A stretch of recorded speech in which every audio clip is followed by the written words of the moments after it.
अनंत कोटी ब्रह्मांड नायक राजाधिराज योगीराज परब्रह्म सच्चिदानंद श्री सद्गुरु विश्वात्मक गुरुदेव की जय। विश्वात्मक गुरुदेवांच्या चरणी कोटी कोटी प्रणाम करतो आणि आजच्या या नित्यनियम प्रवचन सेवेला आरंभ करतो। श्रीराम 7 ऑगस्ट। रूपाची ओळख नामानेच होते। नुसत्या शास्त्र पठणामुळे होणाऱ्या ज्ञानापेक्षा भक्ती ही निश्चित श्रेष्ठ आहे।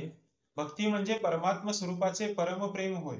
कर्म ज्ञान योग ही साधने असून भक्ती हे साध्य आहे। कर्म मार्गामध्ये नुसते कर्म बरोबर करण्याच्या हिशेबात मन अडकून जाते, म्हणून नुसता कर्ममार्गी कर्मठ आणि जड बनतो आणि त्याला भगवंताचा विसर पडतो।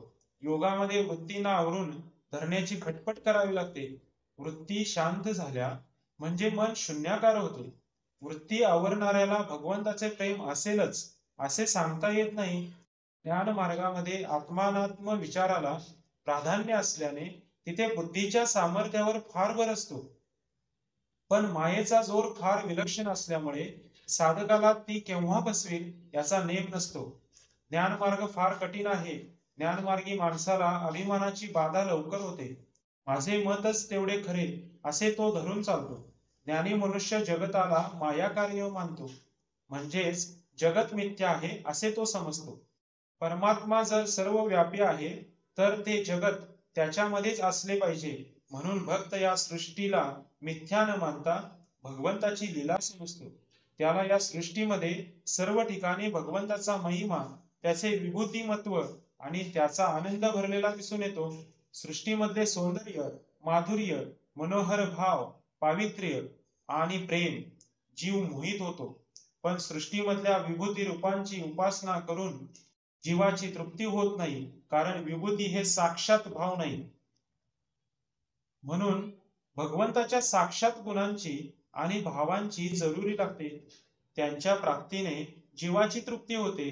मात्र सौंदर्याने आणि माधुर्याने भरलेले हे भगवंताचेच रूप आहे हे समजायला त्याला भगवंताचे नाम देणे जरूर आहे, कारण त्या रूपाला भगवंताचे नाम दिले नसेल तर ते रूप मायावी राक्षसाचे देखील ठरेल।